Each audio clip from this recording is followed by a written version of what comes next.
सब बच्चों का रिवीजन लेंगे। आप लोग का देखो ऐसे लेंगे। यस सर, 12th है यहाँ 6, 7, 8 है। कल आप लोग भी कॉलेज में जाएंगे, कल आप लोग भी बड़े होंगे, तो उसके थ्रू आपका जो माइंड होता है, जो माइंड डेवलप होता है, वो कैसे होने चाहिए, ये सारे टॉपिक पे आज हम आप लोग को कुछ बताना चाहते हैं। तो जैसे कि बच्चों में बहुत माइंड डेवलपमेंट करने के लिए बहुत सारे प्रॉब्लम्स होते हैं। सो आज हम आप लोगों को स्टडी के थ्रू बताएंगे कि कैसे पढ़ना चाहिए, माइंड कैसे शार्प होने चाहिए, और कोई क्वेश्चंस होते हैं तो जैसे बच्चे बहुत कंफ्यूज होते हैं, जल्दी कोई भी टॉपिक्स तैयार नहीं होते।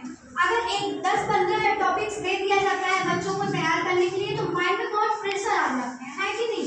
हर बच्चे, हर स्टूडेंट्स के अंदर ऐसे होते हैं, और बहुत से बच्चे के अंदर बहुत बच्चे वीक होते हैं, तो उनके अंदर एक बहुत ही अलग ही माइंड डेवलप होता है, और माइंड बहुत सेटअप नहीं हो पाता है। जितने ब्रेव बच्चे होते हैं, इंटेलिजेंस बच्चे जो होते हैं, उनके अंदर जो चीज़ें होती हैं, तो इसके लिए आप लोग घबराने की जरूरत नहीं है। अगर आपको जो चीज़ें नहीं आ रही है, इसमें कोई परेशानी की बात है ही नहीं।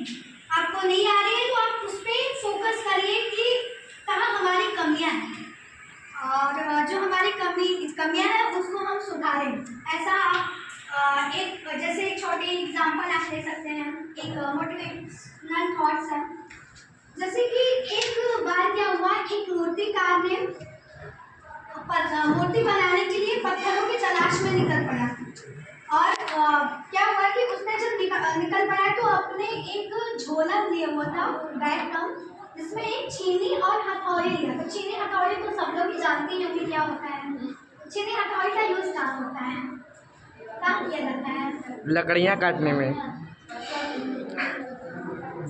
लकड़ियाँ काटने के लिए तो बुनाई होती है ना, वो भी होता है। तो उसमें क्या होता है ना कि वो किसी चीज़ को तराशने के लिए, उसे बनाने के लिए, ठोकने के लिए उसकी ज़रूरत होती है। तो वो एक मूर्तिकार ने क्या किया कि उसमें एक पत्थर को लिया। ये मान लेते हैं एक मूर्तिकार है। सो इसने क्या किया कि ये रास्ते में चल पड़ा पत्थरों की तलाश में मूर्ति बनाने के लिए। तो वो क्या किया, चल पड़ा, तो उसको एक रास्ते में पत्थर मिला, ठीक है। अब वो पत्थर जब मिला तो उसने उसमें तराशने की कोशिश की। फिर इस पत्थर से कराहने की आवाज आई। इसने जैसे ही छीने हथौड़ी से वार किया इस पे, तो इस पे क्या हुआ कि इस पत्थर से कराहने की आवाज आई। बोला मुझे मत मारो, मुझे दर्द हो रहा है। फिर इसने क्या बोला, इस मूर्तिकार ने बोला, अगर तुम अभी इस दर्द को झेल लेते हो, परेशानियों को झेल लेते हो, तो तुम आगे चल के एक बड़े मूर्ति और भगवान के रूप में पूजे जाओगे। ये शब्द बोलते ही फिर ने छीनी हथौड़ी उठाया और इस पे फिर से वार करने लगा। फिर से वही आवाज आई, रिटर्न, मुझे मत मारो। फिर उसने क्या किया, फिर यही प्रोसेस अपने दोहराए। उसने वही शब्द बोले, अगर आज तुम कठिनाइयों को पार कर लेते हो, अपने रास्ते में जो आने वाली बड़ी बड़ी कठिनाइयां हैं उनको पार कर लोगे, तो आज तुम एक भगवान के बड़ी मूर्ति के रूप में पूजे जाओगे। तुम्हारी पूजा होगी, बड़े बड़े लोग आएंगे तुम्हें पूजा के लिए, तुम्हारी अर्चना के लिए आएंगे। फिर उसने फिर वही किया, फिर नहीं माना, तो ये मूर्तिकार जो था वो नाराज हो गया और गुस्से में इस पत्थर को छोड़ के आगे बढ़ गया, आगे वाले रास्ते में। तो उसने क्या किया, फिर आगे कुछ ही दूर पे जाने के बाद एक और बड़ा सा पत्थर मिला, और उसमें इसने छीनी हथौड़ी से वार किया, और इसने बहुत सरलता से, बहुत स्वाभिमान से अपनी दर्द को सहन किया, और इसने कोई आवाज नहीं की, और ये बहुत बड़े मूर्ति के रूप में इसे बना दिया गया। अब ये मंदिर का निर्माण होने के लिए एक मंदिर बनाया गया, और जिसमें इस मूर्ति को स्थापित किया गया, और इसमें बहुत सारे लोगों की मन्नतें पूरी होने लगी, दूर दूर से लोग आने लगे।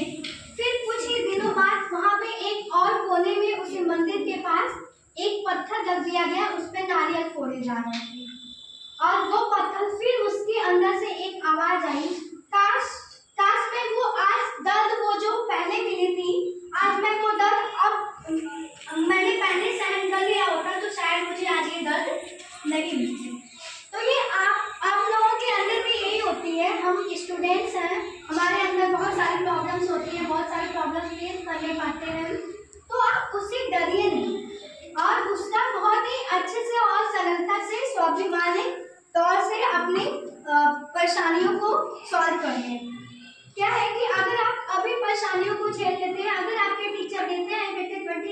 लर्न कर लो तो आप 20 तक के बाद कोई बात नहीं बच्चा। अगर आपको आज 20 तक के बाद नहीं करना है, आप नेक्स्ट वीक तैयार करके सुनाओ, नेक्स्ट डे तैयार करके सुनाओ।